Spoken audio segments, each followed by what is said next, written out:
الحمدللہ رب العالمین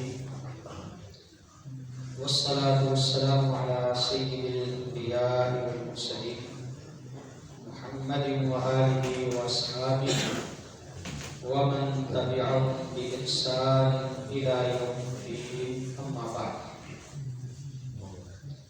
أعوذ بالله من الشيطان الرجيم بسم الله الرحمن الرحيم إذا السماء انفطرت وإذا الكواكب انتثرت وإذا البحار فجرت وإذا القبور بعثرت علمت نفس ما قدمت وأخرت يا أيها الإنسان ما غرك بربك الكريم الذي خلقك فسواك فعدلك في أي صورة ما شاء ركبك كلا بل تكذبون بالدين وإن عليكم لحافظين كراما كاتبين. اس سورت کا نام سورت الانفطار ہے اور انفطار کا مطلب ہوتا ہے پھٹ جانا. اس سورت میں قیامت کے احوال بیان ہوئے ہیں کہ قیامت جب آئے گی تب کیا ہوگا. سنن ترمذی کی ایک روایت ہے جس میں ہے کہ رسول اللہ صلی اللہ علیہ وسلم نے فرمایا کہ جو شخص قیامت کو اپنی آنکھوں سے دیکھنا چاہتا ہے وہ 3 صورتوں کا مطالعہ کرے تو قیامت اس کے سامنے اس طرح ہوگی جس طرح وہ اپنی آنکھوں سے ابھی دیکھ رہا ہے. ایک سورت کبرت جس کو سورت تکویر بھی کہتے ہیں اور دوسری سورت انفطار اور تیسری سورت انشقاق. ان 3 صورتوں میں اللہ تعالی نے قیامت کے مناظر بیان کیے.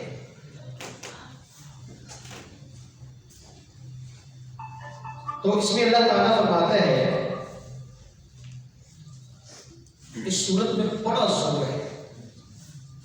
زور ہے اس کے. اتنا زور خالق کے کلام کے علاوہ کسی کے کلام میں کوئی نہیں دے سکتا. فرمایا اذا السماء انفطرت، اس وقت کو یاد کرو جب آسمان پھٹ جائے گا. وَإِذَا الْكَوَاكِبُ انتَثَرَتْ، اور جب ستارے سیارے ٹوٹ کر گر پڑیں گے اور بکھر جائیں گے. وَإِذَا الْبِحَارُ فُجِّرَتْ، اور سمندر ابل کر بہہ جائیں گے. وَإِذَا الْقُبُورُ بُعْثِرَتْ، اور قبریں اکھاڑ دی جائیں گی. عَلِمَتْ نَفْسٌ مَا قَدَّمَتْ وَأَخَّرَتْ، تب ہر بندہ اپنے حساب سے جان لے گا کہ اس نے آگے کیا بھیجا تھا اور پیچھے کیا چھوڑایا ہے. اس کے بعد اللہ تعالیٰ نے بڑا خوبصورت سوال کیا ہے یا ایھا الانسان، یا ایھا الانسان، اے انسان، جس کو اللہ نے شعور، عقل، سمجھ، ہر چیز عطا فرمائی ہے. اے انسان، ما غرک بربک الکریم، تجھے کس چیز نے دھوکے میں ڈال دیا؟ اس رب کے بارے میں جو تیرا رب بڑا کریم ہے، بڑا فضل و کرم والا ہے. الذی خلقک فسواک فعدلک، جس رب نے تجھے تخلیق کیا، فسواک، اور پھر ہر چیز کو مناسب اور درست کیا، برابر کیا. فعدلک، تیرے ایک ایک عضو کو پورے اعتدال کے ساتھ لایا. فی ای صورت ما شاء رکبک، پھر جس تصویر میں اس نے چاہا تجھے جوڑ دیا. کلا، ہرگز نہیں. بل تکذبون بالدین، اصل بات یہ ہے کہ تم قیامت کے دن کو جھٹلاتے ہو. وَإِنَّ عَلَيْكُمْ لَحَافِظِينَ، جبکہ تمہارے اوپر نگرانی کرنے والے موجود ہیں. کِرَامًا کاتبین، معزز لکھنے والے. یعلمون ما تفعلون، تم جو بھی کرتے ہو وہ جانتے ہیں. تو قیامت دو مرحلوں میں قائم ہوگی. پہلا مرحلہ ہے اس دنیا کے اختتام کا، اور دوسرا مرحلہ ہے سارے انسانوں حیوانوں کے دوبارہ زندہ ہونے کا. تو اس صورت میں اللہ تعالی نے چند آیات میں قیامت کے سارے مراحل کا تذکرہ کر دیا. پہلا کہ دنیا جب ٹوٹ جائے گی، کیسے ٹوٹے گی، اور پھر جب قیامت کا دن شروع ہوگا اور سب کو دوبارہ زندہ کیا جائے. تو پہلے مرحلہ کا تذکرہ کرتے ہوئے اللہ تعالیٰ نے فرمایا اذا السماء انفطرت، اس وقت کو یاد کرو جب آسمان ٹوٹ جائے گا، پھٹ جائے گا. اس طرح پھٹے گا کہ چھلنی بن جائے گا. فضا کی ہر چیز نیچے گر جائے گا. وَإِذَا الْكَوَاكِبُ انتَثَرَتْ، یہ سیارے، یہ ستارے، یہ کہکشائیں جب یہ ٹوٹ کے نیچے گر جائیں گی اور بکھر جائیں گی. نبی صلی اللہ علیہ وسلم نے فرمایا ایک فرشتہ ایک سور اپنے منہ میں لے کے بیٹھا ہے، اور جب سے اللہ نے اس کو پیدا کیا ہے وہ اللہ کی طرف نگاہ اٹھا کے بیٹھا ہوا ہے کہ مالک کب آتا ہے. پلک بھی نہیں چلتا. کہ کیا معلوم رب کا آرڈر کب ہو جائے، اور جب رب کا آرڈر ہوگا تو وہ اس میں پھونک مارے گا اور اس کی آواز کو دنیا کا ہر انسان سنے، ہر حیوان چرند پرند سنے۔ پہلے وہ آواز دھیمی ہوگی، ہر بندہ متوجہ ہوگا کہ یہ آواز کس چیز کی ہے، کہاں سے آ رہی ہے۔ فرمایا کہ ہر بندہ اس کو تلاشے گا لیکن ملے گی نہیں کہ آواز کا مصدر کیا ہے، آواز آ کہاں سے رہی، اور یہ سب کچھ اچانک ہوگا۔ فرمایا ایک بندہ گائے کا دودھ دھو رہا ہوگا، ابھی دودھ پورا نکالا نہیں ہوگا، قیامت آ جائے۔ مارکیٹیں آباد ہوں گی، لوگ کاروبار کر رہے ہوں گے، گاہک اور دکاندار کسی سودے میں بحث کر رہا ہوگا، ابھی ان کا سودا مکمل نہیں ہوگا، بات پوری نہیں ہوگی اور قیامت آ جائے۔ کسی کو کچھ خبر نہیں ہوگی کہ کب۔ اور فرمایا کہ وہ آواز آہستہ آہستہ جب بڑھے گی تو انسان اس آواز سے بچنے کے لیے جنگلوں کو بھاگ پڑے گا، اور جنگلوں کے درندے شہروں کی طرف دوڑ پڑے گے۔ وہ اتنی شدید آواز ہوگی، دھماکہ مارکیٹ میں آتا ہے، آواز ہوتا ہے۔ دھماکہ ایک جگہ پر ہوتا ہے، وہاں پر تو نقصان ہوتا ہی ہے، لیکن میلوں تک اس کی گرج سے کتنے لوگوں کا، کتنی بلڈنگوں کا نقصان ہوتا ہے۔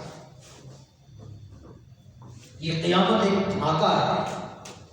القارعۃ ما القارعۃ وما ادراک ما القارعۃ یوم یکون الناس کالفراش المبثوث وتکون الجبال کالعہن المنفوش الحاقۃ ما الحاقۃ، یہ دھماکہ ہے۔ اور جب یہ دھماکہ ہوگا اتنی شدید آواز آئے گی کہ ہر ایک اس سے بچ رہا ہوگا، اور وہ آواز اتنی بڑھے گی کہ آنن فانن پوری کائنات تباہ ہو جائے، آسمان پھٹ جائے گا، ستارے ٹوٹ جائیں گے۔ سائنس کہتی ہے کہ کائنات وسیع ہو رہی ہے، سیارے ستارے وہ اپنے مصدر سے دور ہٹ رہے ہیں، اور کشش ثقل سے ہر چیز بندھی ہوئی ہے۔ لیکن جب دور ہٹتے ہٹتے ہٹتے ہٹتے مقناطیس کو آپ دور کرتے کرتے کرتے ایک وقت آتا ہے کہ اس کا اثر ختم ہو جاتا ہے۔ سائنس کہتی ہے کہ کائنات اس طرف جا رہی ہے کہ ایک وقت آئے گا کہ اس کے مصدر جو کشش ثقل جس پر کائنات کھڑی ہے اس سے اتنی دور چلی جائے گی کہ کشش ثقل ختم ہو جائے گی، اور ہر چیز جہاں ہوگی وہیں پر گر جائے گی۔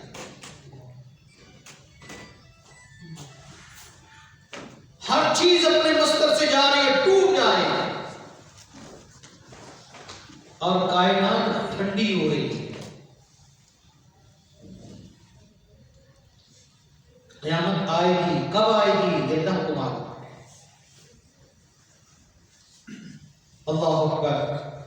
تو فرمایا کہ جب اس سور سے آسمان پھٹ جائے گا، وَإِذَا الْكَوَاكِبُ انتَثَرَتْ، کتنے سے آئے ہیں، کتنے ستارے، کتنی کہکشائیں، کہکشائیں اربوں میں ہیں، اربوں۔ اور سائنسدان کہتے ہیں ایک کہکشاں میں 3 ارب ستارے ہوتے ہیں۔ ایک کے اندر 3 ارب ستارے اور کوئی گر نہیں سکتا کہ کتنی ہیں. میں نے پہلے بھی آپ کو ایک واقعہ سنایا تھا. ایک عیسائی سائنسدان اتوار کے دن اپنے چرچ کو جا رہا تھا اور اس نے چھتری ہاتھ میں پکڑی اور اپنی بغل میں دابی ہوئی ہے اور اوپر سے بارش ہو رہی ہے، اس کو خبر ہی نہیں کہ بارش ہو رہی. شاگرد نے روک کے پوچھا کہ سر بارش ہو رہی ہے اور آپ نے اپنی چھتری بغل میں دابی ہوئی ہے، اچھا بارش ہو رہی ہے؟ اس نے کہا سر آپ کو پتہ نہیں چلا کہ بارش ہو رہی ہے؟ اس نے کہا نہیں، میں چرچ میں جا رہا تھا رب کی عبادت کرنے کے لیے، اس لیے مجھے خبر نہیں ہوئی. اس نے کہا وہ کیوں؟ اس نے کہا میں کتنی بار خلا میں جا چکا ہوں، تو خلا میں جا کے مجھے پتا چلا ہے کہ یہ کائنات کتنی بڑی ہے. تو میں سوچتا ہوں چونکہ میں رب کی عبادت کرنے کے لیے جا رہا تھا، اللہ کی عظمت میرے دل پر چھائی ہوئی تھی کہ جس کی کائنات اتنی بڑی ہے وہ رب کتنا بڑا. تو مجھے بارش کا پتہ ہی نہیں چلا. ہم تو زمین کے اندر رہ رہے ہیں، ہمیں خبر ہی نہیں. یہ زمین دوسرے سیاروں کے مقابلے میں اتنی بھی نہیں ہے جتنی اس زمین کے مقابلے میں ایک چیونٹی ہوتی ہے، اس سے بھی چھوٹی ہے. دوسرے سیاروں کے مقابلے میں زمین چیونٹی کے سر کے برابر ہے. وہ بھی سائنسدانوں نے کتنی بڑی کر کے دکھائی ہے ورنہ تو نظر بھی نہ آئے. اور اس پہ پھر میں اور آپ ہماری اوقات کیا ہے؟ اور ہم اپنے رب کے مقابلے میں بدماش بنے ہوئے. حالانکہ ہماری اوقات یہ ہے کہ پوری زمین 7 برے اعظم، اور 7 برے اعظم کتنے ہیں؟ زمین کا 28%.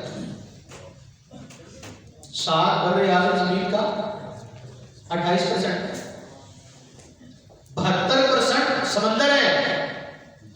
یہ پورا کرۂ ارض ایک چیونٹی سے بھی چھوٹا ہے رب کی کائنات. تو فرمایا ہوگا کہ اذا الکواکب انتصرت، جب ستارے جھڑ جائیں گے اور بکھر جائیں گے، اور جب اوپر کا نیچے گرے گا اور زمین پہ زلزلہ آ جائے گا، اذا زلزلت الارض زلزالها، زمین کو ہلا دیا جائے. چھوٹے سے برتنوں کو آپ ہلائیں کیا ہوتا ہے؟ جو کچھ اس کے اندر ہوتا ہے باہر آ جاتا ہے. فرمایا وَإِذَا الْبِحَارُ فُجِّرَتْ، جب سمندر ابل کر بہہ پڑے. دیکھا نا جب سونامی پہلا آیا تھا، پہلی دفعہ ہوا انسانوں نے رب کے اس مظہر کو دیکھا کہ زلزلہ آیا اور سمندر ابل پڑے، اور آدھے منٹ میں کوئی 8 ملکوں کو تہس نہس کرتے ہیں. آدھے 35 سیکنڈ کا زلزلہ تھا اور 8 ملک برباد ہو گئے. وَإِذَا الْقُبُورُ بُعْثِرَتْ، پھر اس کے بعد جب کائنات ٹوٹ جائے، زمین زمین نہیں رہے گی، آسمان آسمان نہیں رہے گا، ہر چیز بکھر جائے گی.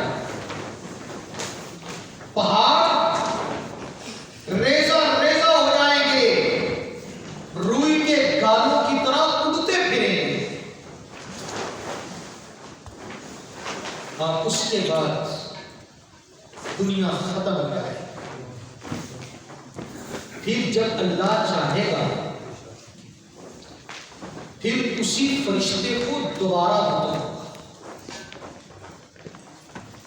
اسی فرشتے کو دوبارہ حکم ہوگا، وہ پھر سور میں پھونک مارے گا اور پھر انسان اپنی قبروں سے اس طرح اگے گے جس طرح بارش برسنے سے کھیتی اگتی ہے۔ فرمایا ہوا کہ یہ دوسرا منظر ہے، یہ قیامت کے قائم ہونے کا دوسرا حصہ ہے۔ وَإِذَا الْقُبُورُ بُعْثِرَتْ، جب قبریں پھٹ جائیں تو دونوں کے درمیان کتنا فاصلہ ہے؟ کائنات کی تباہ ہونے اور پھر قیامت قائم ہونے کے درمیان کتنا فاصلہ ہوگا یہ اللہ جانتا ہے، معلوم نہیں۔ تو فرمایا کہ جب قبریں پھٹ جائیں گی اور سورت زلزال میں نے کیا کہا، ہر چیز باہر نکل آئے،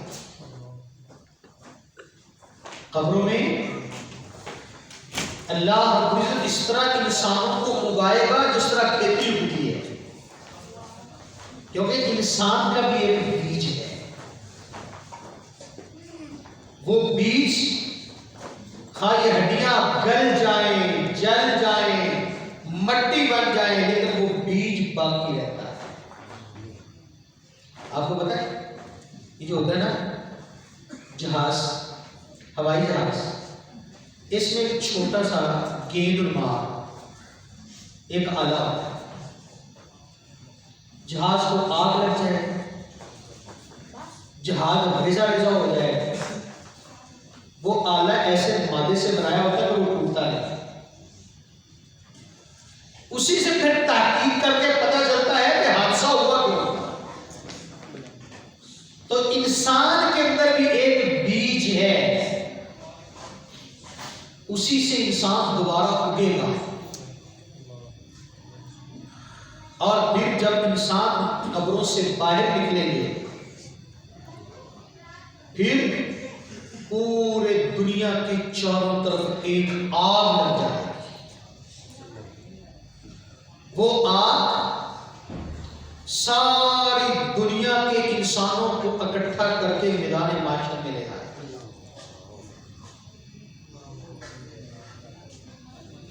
فرمایا علمت نفس ما قدمت وأخرت، تب انسان کو پتہ چلے گا، آج تو مانتا نہیں ہے نا، تب انسان کو خبر ہوگی کہ اس نے آگے کیا بھیجا ہے اور پیچھے کیا چھوڑا ہے۔ ہماری ساری محنت پیچھے چھوڑنے کے لیے ہے، اولاد کے لیے یہ کر جاؤں، اولاد کے لیے کوٹیاں بنا جاؤں، وہ اولاد کے لیے مال چھوڑ جاؤں، اولاد کے لیے کاروبار چھوڑ جاؤں، جب چاہیے کیا انسان آگے بھیجے۔ ہمارا مستقبل تو وہ ہے،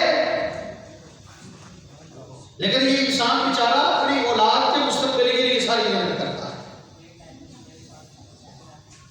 تو فرمایا اس وقت خبر ہوگی کہ آگے کیا بھیجا، پیچھے کیا چھوڑا۔ اس پر علماء نے لکھا آگے بھیجنے سے مراد مال، آگے بھیجنے سے مراد اعمال ہیں، اور پیچھے چھوڑنے سے مراد مال ہے۔ کچھ علماء نے کہا کہ آگے بھیجنے سے مراد وہ اعمال ہیں جو انسان کی موت کے ساتھ ختم ہو جاتے ہیں، انسان وہ اعمال لے کے جاتا ہے، اور بہت سارے اعمال ہیں جن کو ہم صدقہ جاریہ کہتے ہیں، کہ جو ہمارے دنیا سے چلے جانے کے بعد بھی ہمیں پیچھے سے ان کی سپورٹ ملتی رہتی ہے، وہ اچھی اولاد ہے، وہ علم ہے، وہ لوگوں کو دین کے راستے پر لگانا ہے۔ آپ ایک بندے کو اچھے کام پر لگا دینا، تو جب تک وہ بندہ خود کرتا رہے گا، آگے اوروں کو کہتا رہے گا، اوروں کو لگاتا رہے گا، تو وہ سارا قیامت تک جب سلسلہ وہ چلتا رہے گا تو آپ کے نامہ اعمال میں وہ لکھا جاتا ہے۔ آپ نے اپنی اولاد کو دین کے راستے پر لگا دیا، آگے ان کی اولاد جب تک وہ صحیح تربیت چلتی رہے گی آپ کے نامہ اعمال میں وہ اضافہ ہوتا ہے۔ تو اس لیے ہمیں چاہیے کہ اپنی فکر بھی کریں، وہ اعمال بھی کریں جو ہم نے ساتھ لے کے جانے ہیں، اور وہ اعمال بھی کریں جو ہمیں ہمارے بعد میں ہمیں سپورٹ ملتی ہے، ہمارے نامہ اعمال کے بعد میں بھی اضافہ ہوتا ہے۔ اللہ تعالیٰ فرماتا ہے یا ایھا الانسان، غلط کام کر رہا ہو کیا کہتے ہیں انسان پر، کیا مطلب؟ اللہ نے انسان کو عقل دی ہے، شعور دیا ہے، سمجھ دی ہے، آنکھیں دی ہیں، دماغ دیا ہے، ہاتھ، اتنی صلاحیتیں جو دی ہیں، ان صلاحیتوں کے مجموعے کو انسان کہا ہے۔ کیا انسان، اللہ نے تجھے علم دیا، عقل دی، شعور دیا، سمجھداری دی، اور پھر تو اسی کے بارے میں دھوکے میں پڑ گیا جس نے تجھے پیدا کیا تھا۔ آپ کمپیوٹر چلاتے ہیں، موبائل چلاتے ہیں، وہ سب سے پہلے آپ کو بتاتا ہے کہ مجھے بنایا کس نے، کمپنی کا نام آتا ہے اور ہم اسی کو بھول بیٹھے جس نے ہمیں بنایا تھا۔ فرمایا بندے تیرا رب تو بڑا کریم ہے، تو اسی کے بارے میں دھوکے میں پڑ گیا۔ علماء نے اس کے دو معنی کیے، ایک معنی یہ کیا ہے کہ تیرا رب بڑا کریم ہے اس لیے تو دھوکے میں پڑا ہوا ہے کہ وہ تمہیں پوچھتا نہیں ہے، تم گناہ کرتے ہو وہ کچھ کہتا نہیں ہے، تم نافرمانی کرتے ہو وہ پکڑتا نہیں ہے، تم اس کے خلاف کھڑے ہو جاتے ہو، بغاوت پر اتر آتے ہو، اس کے باوجود اس کا عذاب تم پر نہیں آتا کیونکہ وہ کریم ہے، اور تم اس دھوکے میں پڑ گئے کہ اللہ ہے ہی نہیں۔ کافر یہ کہتے تھے کہ جس طرح محمد کہتا ہے صلی اللہ علیہ وسلم، یہ کہتا ہے میں نبی ہوں، میری بات نہیں مانو گے تم پر عذاب آئے گا، تو اگر ہم نہیں مان رہے تو عذاب آنا چاہیے نا۔ نوح علیہ السلام کی قوم نے نہیں مانا، عذاب آیا، لوط علیہ السلام کی قوم نے نہیں مانا، عذاب آیا۔ اگر محمد صلی اللہ علیہ وسلم نبی ہوتے تو ہمارے نہ ماننے پر عذاب آتا؟ اللہ فرماتا ہے نہیں، بربک الکریم، تیرا رب کریم ہے، فوراً عذاب نہیں دیتا۔ اللہ تعالیٰ نے قرآن مجید میں فرمایا کہ اگر تمہارے گناہوں پر فوراً عذاب دے دوں تو دنیا میں کوئی بھی سکھا نہیں، تو دنیا کو تو میں نے قیامت تک چلانا ہے، اس لیے تمہارے گناہوں پر میں فوراً عذاب نہیں بھیجتا۔ اور دوسری جگہ پر فرمایا کہ میں بہت کم گناہوں پر ہر گناہ، جب حد سے انسان بڑھ جائے، بغاوت پر انسان اتر جائے، اللہ کے دین کے خلاف کھڑا ہو جائے، پھر اللہ عذاب دیتا ہے۔ اور ایک عذاب کی صورت یہ ہے کہ یہ چھوٹے چھوٹے عذاب، یہ مہنگائی کا عذاب، یہ بیماریوں کا عذاب، یہ ناگہانی اموات کا عذاب، یہ برے حکمرانوں کا عذاب، معیشت کے ڈاواں ڈول ہونے کا عذاب، دشمن کا خوف، اندرونی خوف، باہر کا خوف، قوموں کا خوف، یہ سارے عذاب کی شکل ہے۔ تو فرمایا یا ایھا الانسان ما غرک بربک الکریم، او بندے تجھے رب کریم سے کس چیز نے دھوکے میں ڈالا؟ تو رب کے بارے میں دھوکے میں پڑ گیا، شکوک و شبہات میں پڑ گیا۔ الذی خلقک فسواک فعدلک، اللہ تو وہ ہے جس نے تجھے تخلیق کیا، تجھے برابر کیا ہے، ہر چیز، دونوں ہاتھ برابر ہیں، دونوں آنکھیں برابر ہیں، دونوں کان برابر ہیں، دونوں ٹانگیں برابر ہیں۔ ٹانگوں میں آدھی انچ کا فرق پڑ جائے نا، انسان کی سب خوبصورتی چلی جائے، آنکھ میں تھوڑا سا بھیگا پن آ جائے، انسان کی خوبصورتی چلی جائے۔ فعدل، ہر چیز کو مناسب۔ اب دیکھنا خوراک تو پورے جسم کو برابر جاتی ہے، جتنی ٹانگیں بڑھتی ہیں جس رفتار سے اگر ناک بھی بڑھنے لگ گئے، کیوں؟ ہاتھوں کی انگلیاں جس قدر بڑھتی ہیں اگر آنکھیں بھی بڑھنے لگ جائیں، جس رفتار سے انسان کا قد بڑھتا ہے اس رفتار سے سر بھی بڑا ہونے لگ جائے گا۔ فعادل، اس نے آپ کی ہر چیز مناسب، سارا دن شیشہ دیکھتے ہو، آئینہ دیکھتے ہو، اپنے آپ کو دیکھ دیکھ کے خوش ہوتے ہو، اس کے باوجود بنانے والے کی قدر نہیں کرتے، اس کو یاد نہیں کرتے۔ چیزوں، یہ ہمارا وجود، ہماری خوبصورتی، یہ اللہ کی خوبصورتی کی نشانی ہے۔ ہمارے یہ صلاحیتیں اللہ کی عظمت کی نشانی ہے۔ اس لیے اگر آپ سے پیار کرتے ہو، اپنے آپ سے محبت کرتے ہو، تو اپنے رب کو یاد کرو، اس لیے کہ اس شخصیت کو، اس عظیم ہستی کو بنایا ہے تو اللہ نے بنایا ہے، اور اس پر اس کو یاد کرنے کا طریقہ یہ ہے کہ اس کی عبادت کی جائے، اس کی اطاعت کی جائے، اس کی فرما برداری کی جائے۔ السلام علیکم ورحمۃ اللہ۔ جی